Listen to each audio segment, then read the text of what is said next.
Então Paulo vai ensinar, olha, nenhuma coisa é imunda, sendo que você vai orar primeiro e agradecer a Deus por aquele alimento.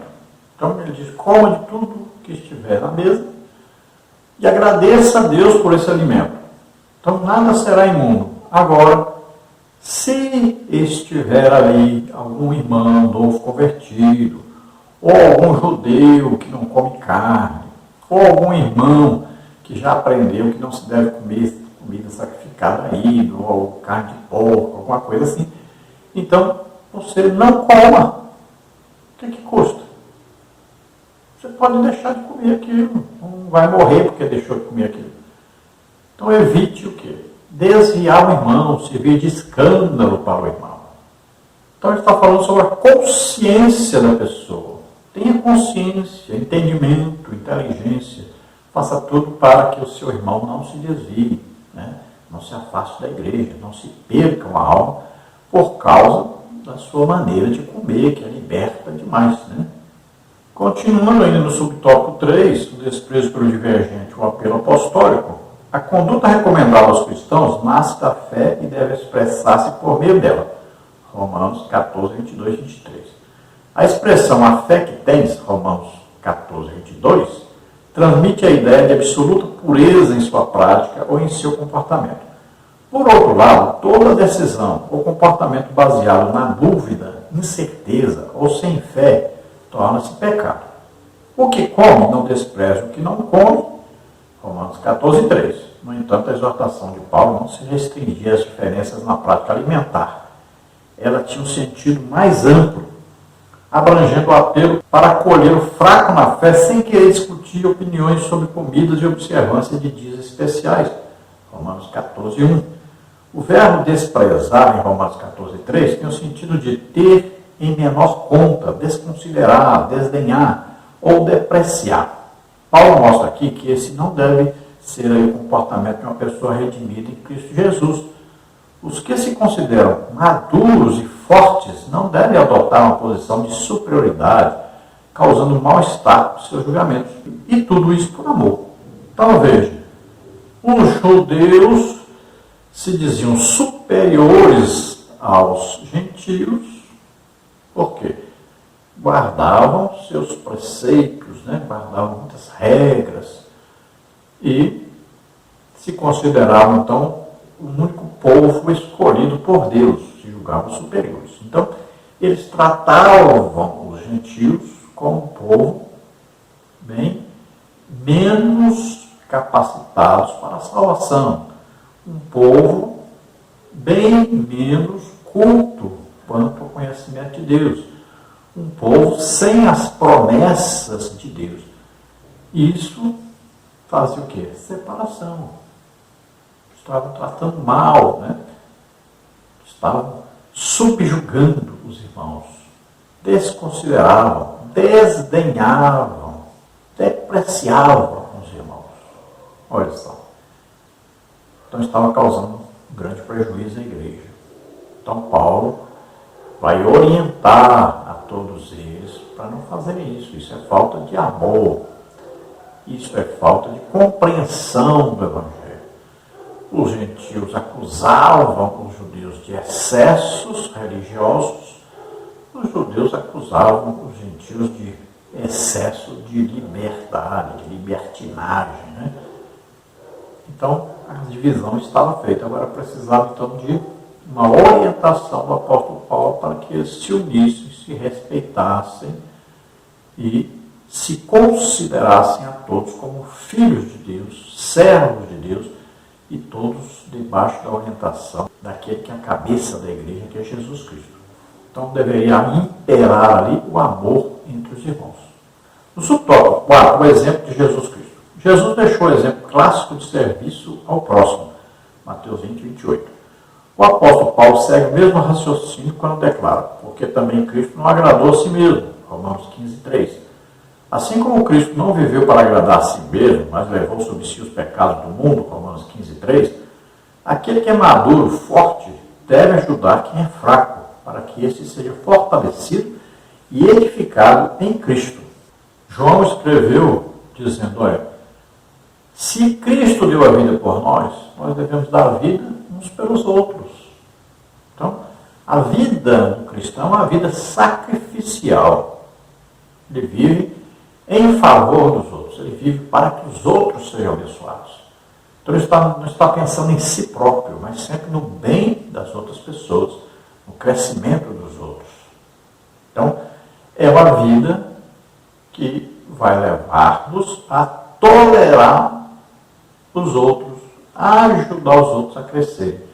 Nós vamos com muita paciência e amor, suportando muita coisa que é difícil, mas nós temos que fazer isso para ajudar os outros. Né? Às vezes vamos gastar aí muito tempo, né? Vai ser uma demora, um trabalho devagar, bem lento, para que possamos ajudar aos outros.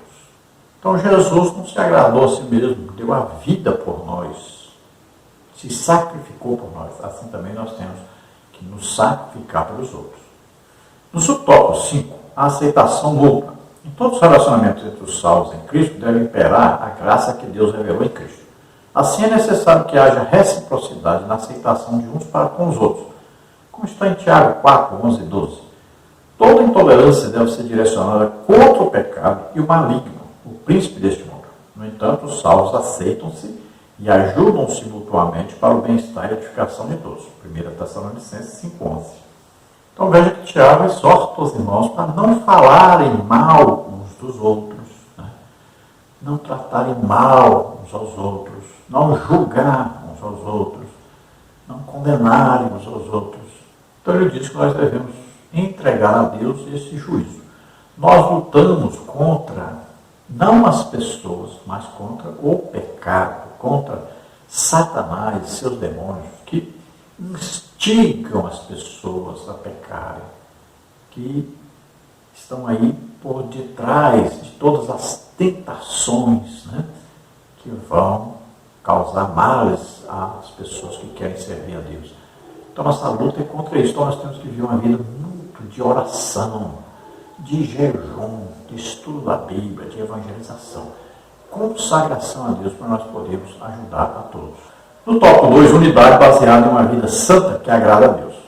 Tópico 2, subtópico 1, ênfase no senhorio de Cristo.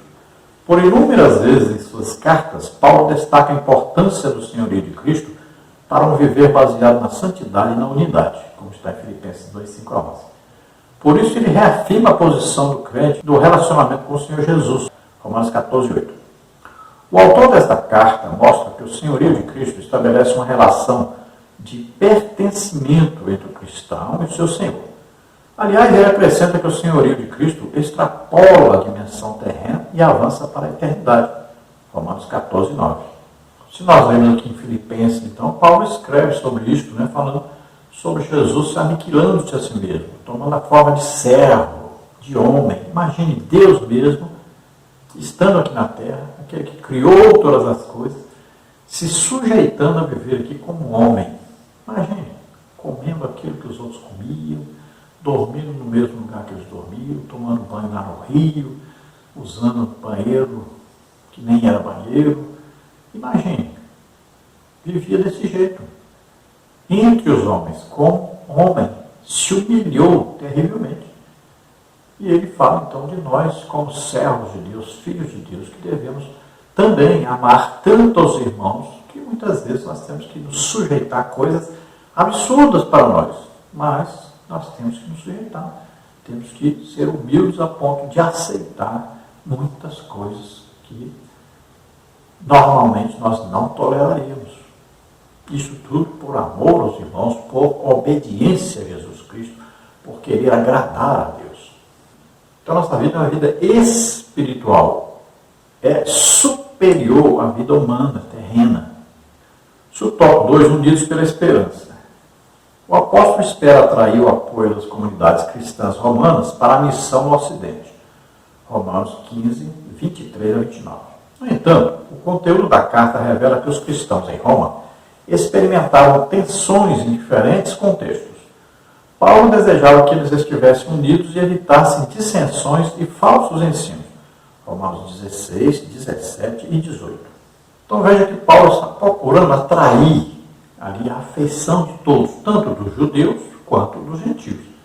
Era difícil, mas ele tinha que atrair a atenção dos dois, que agradar os dois, ser ali muito inteligente, né? Ter uma sabedoria muito grande, vinda de Deus, para que ele pudesse ser aceito pelos dois grupos. Veja só, uma tarefa quase que impossível.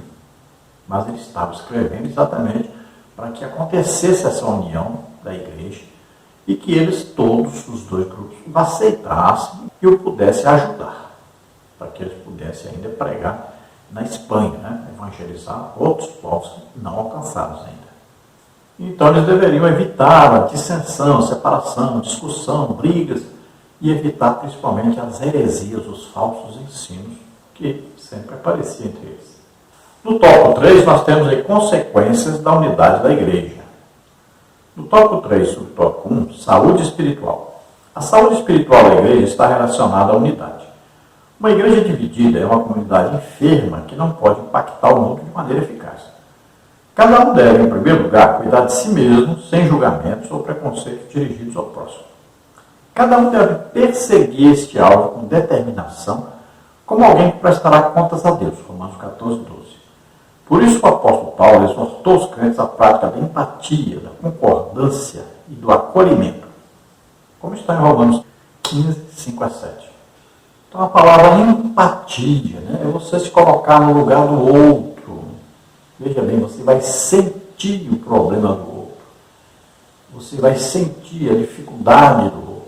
Então, para haver uma saúde espiritual na igreja, todos estejam vivendo de maneira espiritual, crescendo na graça, no conhecimento de Deus, para que todos possam estar sendo usados por Deus, todos possam aí estar unidos a Cristo, estarem todos aí unidos em torno da evangelização, né, do ganhar almas.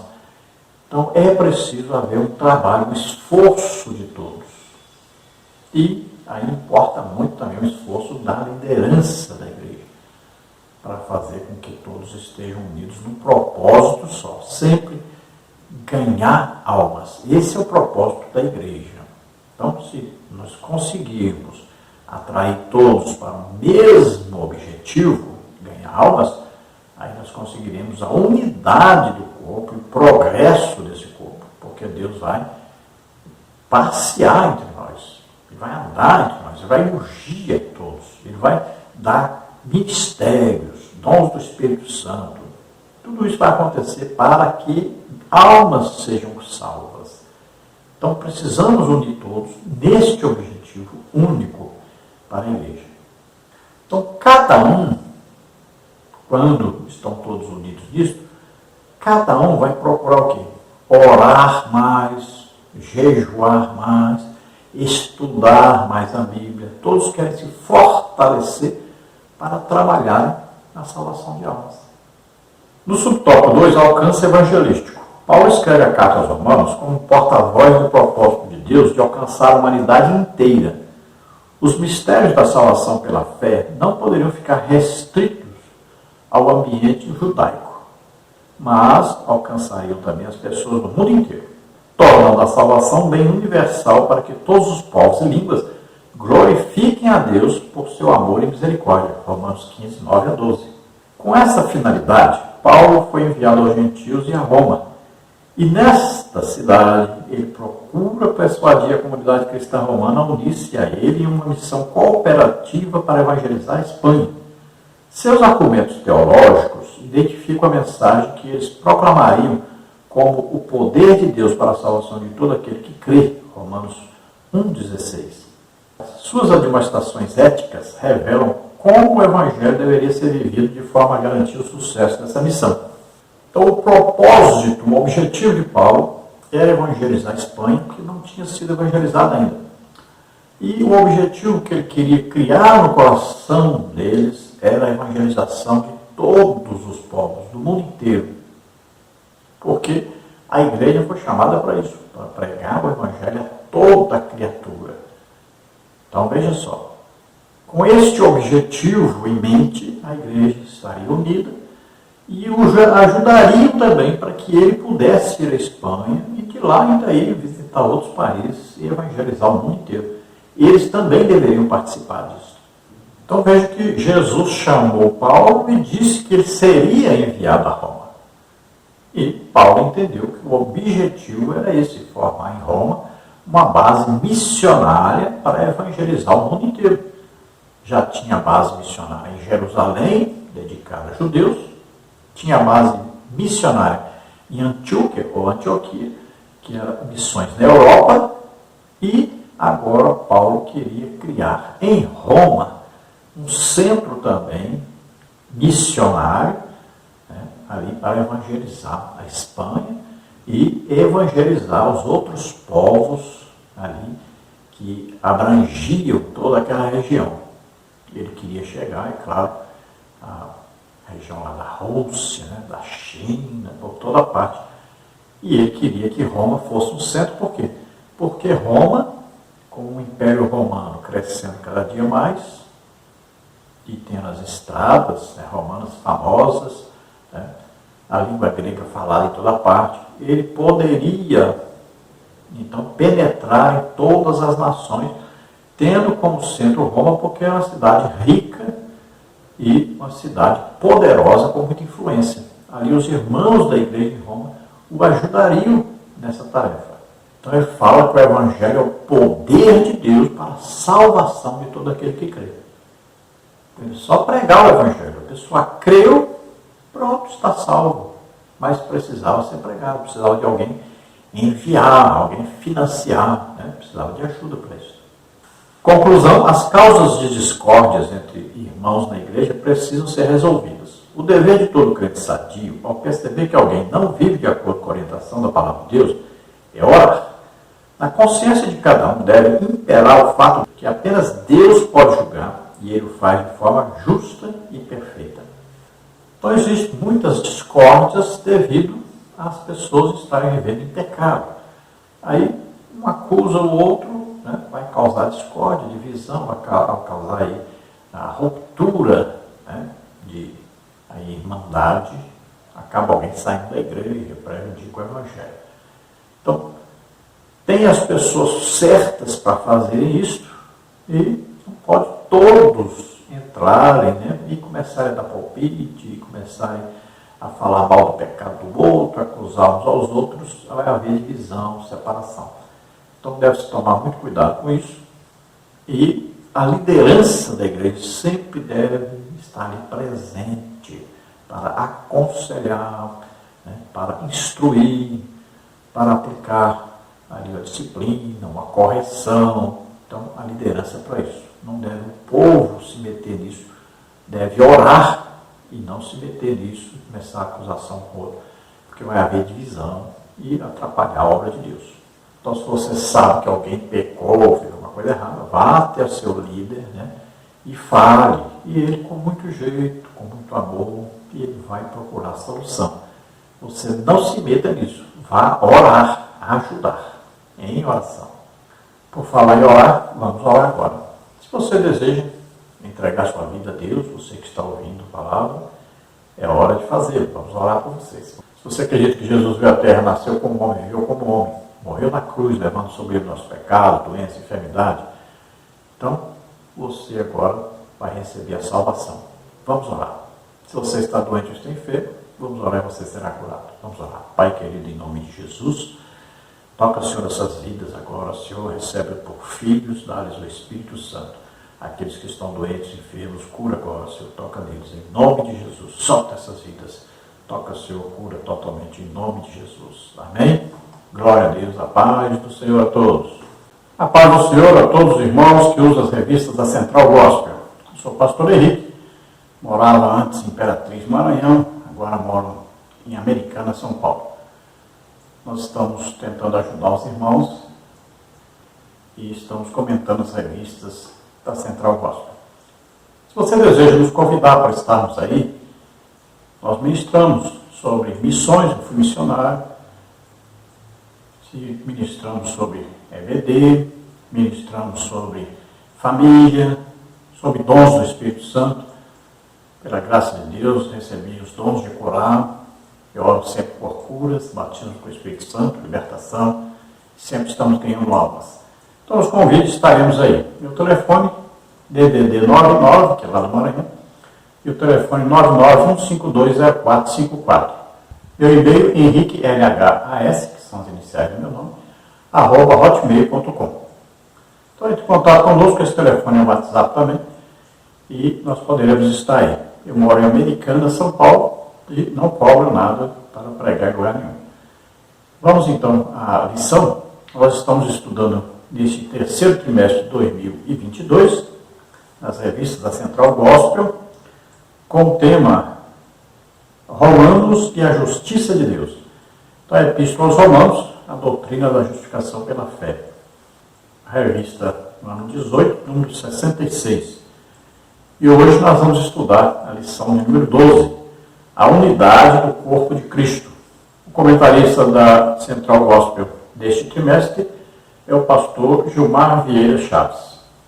Lembrando aos irmãos, dê aí um like, passe o link dessa lição para outras pessoas, outros professores, outros alunos, e também se inscreva aí no nosso canal. Lembrando que todos os slides de todas as lições do trimestre estão aí no slide Chile, que você pega gratuitamente. Se você desejar receber aí os slides através do PowerPoint, PDF, então você entra em contato comigo, aí pelo WhatsApp eu passo para você. Agora lá no slide Chile dá para você salvar já em PowerPoint também. Vamos então à lição. Lição 12, a unidade do corpo de Cristo. O texto bíblico básico está em Romanos 14, de 1 a 8, que diz assim: Ora, quanto ao que está enfermo na fé, recebei-o, não em contenda sobre dúvidas, porque um crê que de tudo se pode comer, e outro, que é fraco, come legumes. O que come, não despreze o que não come, e o que não come, não julgue o que come, porque Deus o recebeu por seu.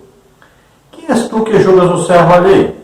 Para seu próprio Senhor ele está em pé ou cai, mas estará firme, porque poderoso é Deus para o firmar. Um faz diferença entre dia e dia, mas outro julga iguais todos os dias. Cada um esteja inteiramente seguro em seu próprio ânimo. Aquele que faz caso do dia, para o Senhor o faz. O que come, para o Senhor come, porque dá graças a Deus, e o que não come, para o Senhor não come, e dá graças a Deus. Porque nenhum de nós vive para si, e nenhum morre para si. Porque se vivemos para o Senhor, vivemos, se morremos, para o Senhor morremos. De sorte que, ou vivamos ou morramos, somos do Senhor. Veja que coisa interessante, né? O apóstolo Paulo, escrevendo aos Romanos, ele sabe que a igreja é formada por judeus e por gentios. Imagine que situação difícil. Ao mesmo tempo, ele tem que ensinar, doutrinar, educar judeus e gentios, que viviam completamente diferentes uns dos outros. Tinham costumes completamente diferentes uns dos outros. Tinham uma alimentação completamente diferente uns dos outros. Tinha um modo de vestir completamente diferente de uns dos outros. Imagine, tudo diferente, muito diferente. E a educação, então, bíblica, completamente diferente. Veja só que situação difícil. Então, ele escrevendo, ele vai dizer que aqueles irmãos que são mais fortes, mais espirituais, devem aceitar que os outros, que são mais fracos, têm ainda alguma dificuldade para serem libertos. E veja bem que o fraco aí, na verdade, ele considera o judeu, porque o judeu ainda não estava na liberdade com que Cristo nos libertou. Ele ainda estava na religiosidade, preso ainda muita coisa da lei. Então, por exemplo, o judeu guardava o sábado, tinha suas leis dietéticas, né? Muitos deles não comiam carne, aí tinha seu modo de alimentação completamente diferente, né? Por exemplo, a carne tinha que ser esgotado, todo o sangue. Então, são coisas muito difíceis aí que Paulo enfrentaria com dois tipos de grupos de pessoas que eram completamente diferentes uns dos outros. Veja só que ele teria que conciliar esses irmãos para formar a igreja de Cristo, instruir a igreja de Cristo que estava em Roma. Ele teria que ganhar almas, ele teria que ajudar essas pessoas para que eles se unissem e ganhassem muitas almas, crescesse ali a igreja. Então ele estava tentando orientar, ajudar os irmãos. E ele passaria por ali. Ele estava escrevendo para eles, antes de passar por ali, e precisava da ajuda deles para seguir viagem. Ele ainda queria evangelizar a Espanha. Então, se ele agradasse um grupo, ele desagradaria a outro grupo. E aí acabava ele não recebendo a ajuda dos irmãos e não sendo bem recebido. Aí o resumo da lição é o seguinte: tópico 1, a harmonia fraternal na igreja. Subtópico 1, o relacionamento entre o forte e o fraco. Subtópico 2, a atitude do crente que se considera forte. Subtópico 3, o desprezo pelo divergente e o apelo apostólico. Subtópico 4, o exemplo de Jesus Cristo. Subtópico 5, a aceitação mútua. No tópico 2, unidade baseada em uma vida santa que agrada a Deus. Subtópico 1, ênfase no senhorio de Cristo. Subtópico 2, unidos pela esperança. No tópico 3, consequências da unidade da igreja. Subtópico 1, saúde espiritual. Subtópico 2, alcance evangelístico. Então, todos esses assuntos vamos procurar estudar durante o estudo dessa lição. Vamos ver o texto áureo da lição, que está em João 17, 21, que diz: para que todos sejam um, como tu, ó Pai, o és em mim, e eu em ti. Que também eles sejam um em nós, para que todo mundo creia que tu me enviaste. Então Jesus, em sua oração sacerdotal, ele está orando por todos para que haja união, que todos estejam no mesmo corpo de Cristo, a igreja, cuja cabeça desse corpo é Jesus Cristo. Então todos deveriam se unir como membros desse corpo, com um só objetivo. Qual o objetivo principal da igreja? A salvação de todos os homens, a salvação das almas. Quer ver uma igreja unida? Então, faça o seguinte: una todos em torno de um objetivo só: ganhar almas, a salvação das almas, evangelismo. Aí você conseguirá a união da igreja. Não é através de nenhuma outra coisa, mas através aí da evangelização, de ganhar almas. Vamos à palavra introdutória, que diz assim: em Romanos 14, Paulo relembra aos cristãos judeus e gentios que Deus é o único, o legítimo juiz perante toda a humanidade e que um dia todos devemos comparecer diante dele para uma prestação de contas. Romanos 14, 11 e 12. O apóstolo também instrui os que se consideram fortes na fé a serem tolerantes com os irmãos mais fracos, como está em Romanos 14, de 1 a 3 e 15, 1. E a não agir de forma que os façam tropeçar, como está em Romanos 14, 21. Como Cristo tornou-se servo dos incircuncisos e circuncisos, como está em Romanos 15, 8 e 9, da mesma forma devem eles tornar-se servos dos fracos, para que o nome do Senhor seja glorificado. Paulo lembra também que, apesar de serem diferentes em suas origens, aqueles dois grupos, conquanto muitos, formavam de fato um só corpo em Cristo e eram membros uns dos outros, como está em Romanos 12, 5a. A igreja comparada ao corpo mostra que cada um de seus fiéis tem uma função interna específica. Todos dispõem de dons espirituais e estão ligados ao cabeça, que é Jesus. Romanos 14, 7 a 9, Efésios 4, 15.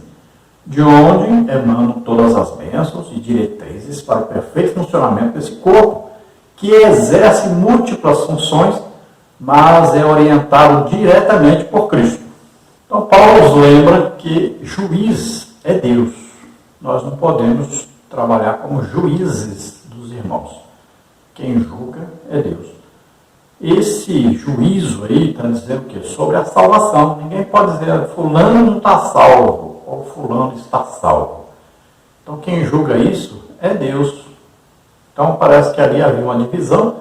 Os judeus diziam que os gentios não estavam salvos, porque não eram circuncidados, não guardavam o sábado e outras coisas. E os gentios diziam que os judeus não estavam salvos, porque viviam na religiosidade, guardando dias, meses, anos, né? Prisioneiros aí da comida, que só podiam comer determinadas comidas e outras não. Então eles julgavam que eles não estavam salvos devido a isso. Então havia ali uma divisão no corpo de Cristo. E eles precisavam se unir para formarem a igreja, o corpo de Cristo, a cabeça desse corpo é Jesus. Todos estarem submissos a Jesus Cristo e trabalhando para ganhar almas. Então, Paulo os instrui para que eles tivessem paciência, amor, compreensão, que fossem tolerantes e evitassem a todo custo que algum irmão tropeçasse e deixasse de ser crente, né? Se desviasse. Então, era uma igreja formada de circuncisos e incircuncisos. Então, alguns judeus acusavam os gentios de não serem circuncidados. E os gentios diziam que não precisavam ser circuncidados. Isso também causava divisão. Então, Paulo vai procurar pacificar os irmãos para que os judeus entendessem que os gentios não eram judeus e não precisavam cumprir aqueles rituais judaicos. E falava com os gentios que os judeus tinham toda uma história, né? Tinha um Antigo Testamento todo regulamentando a sua maneira de viver e que eles não compreendiam a liberdade que Cristo dava. Então, ele procurava pacificar esses dois grupos. E ele usou aí a metáfora, então, no corpo. Então, a igreja sendo o corpo de Cristo, com muitos membros. E aí, um membro é diferente do outro. Um braço é diferente da perna, né? O olho é diferente da orelha. Então, são membros diferentes, com funções diferentes, né? O ouvido é para ouvir, a boca para comer, o nariz para cheirar, a mão para palpar, o pé para andar. Então, cada um tem uma função. Agora, todos são importantíssimos no corpo. E não pode um pé querer ir para um lado e outro pé ir para o outro lado, senão a pessoa não sai do lugar. Então, o corpo deveria estar unido em torno do mesmo objetivo, que é o ganhar almas, e se amando uns aos outros, e sempre debaixo da autoridade de Jesus Cristo. Então, no tópico 1, harmonia fraternal na igreja. Subtópico 1, o relacionamento entre o forte e o fraco. Do ponto de vista do Novo Testamento, os cristãos têm procedências diferentes, porém são chamados ao relacionamento com Deus pela obra de regeneração, justificação e adoção. Eles nasceram de novo para ser um povo santo, separados do mundo e de seus valores. A fragilidade espiritual e a falta de experiência, principalmente dos recém-chegados ao Evangelho, precisam ser levadas em conta. 1 Coríntios 8, 11 a 13. Então veja bem, na igreja tem gente vindo aí de uma religião, por exemplo, do Espiritismo, outro vem do catolicismo romano, outro vem lá do Testemunho de Jeová, outro vem do Adventismo, né? Outro vem da feitiçaria. Então, veja, pessoas oriundas de várias religiões. Às vezes, numa mesma congregação, tem também pessoas que são do sul do Brasil, outros são do sudeste, outros são do nordeste, outros são do norte, outros são de outros países, numa mesma congregação. Imagine. Todos, então, têm que estar unidos com o mesmo objetivo de salvação de almas e todos procurarem se amarem, se respeitarem e estarem debaixo da autoridade de Jesus Cristo. Veja que todos foram salvos exatamente por ouvirem a palavra de Deus e crerem, né? Tiveram fé nessa pregação, foram salvos. Todos receberam o Espírito Santo. Olha, são todos irmãos. todos têm o mesmo Espírito. Imagine, alguém com Espírito Santo vai tratar mal o outro que tem o mesmo Espírito Santo? Vai ser inimigo do outro que tem o mesmo Espírito Santo morando dentro? Não pode. Então existem diferenças, maneiras de pensar diferentes, em várias coisas. Agora não pode é sobre a salvação, a justificação pela fé. Né? Tem doutrinas que são básicas, não pode haver a diferenciação. Então, por exemplo, batismo com o Espírito Santo, dons do Espírito Santo, justificação, regeneração, adoção, tudo isso são doutrinas básicas, né? Salvação aí, tudo é doutrina básica. Então todos têm que estar aí no mesmo Espírito, na mesma doutrina bíblica. E nós temos que ver que existem os novos crentes, aqueles que recém-chegados. Então esses precisam de mais atenção, de mais calma, mais paciência, de discipulado, né? De mais atenção, tirar as dúvidas, ensinar as doutrinas básicas, que são chamados aí os rudimentos da doutrina, né, de Cristo. Aí tem imposição de mãos, batismo nas águas, batismo com o Espírito Santo. Então tem que ser ensinado o que é a igreja, né? Aí as autoridades da igreja, tudo tem que ser ensinado com muita calma, muita paciência, muito amor. Aí tem um subsídio que diz assim: a tolerância do forte em relação ao fraco tende a ir até o limite do seu sacrifício pela preservação da fé daquele que ainda é fraco, para que este não se perca. Paulo lidou com semelhante problema em Corinto, 1 Coríntios 8, de 11 a 13. Ali houve o problema de comer carne, né?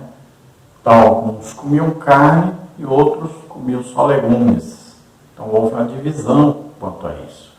Paulo teve que tratar com os irmãos sobre isso.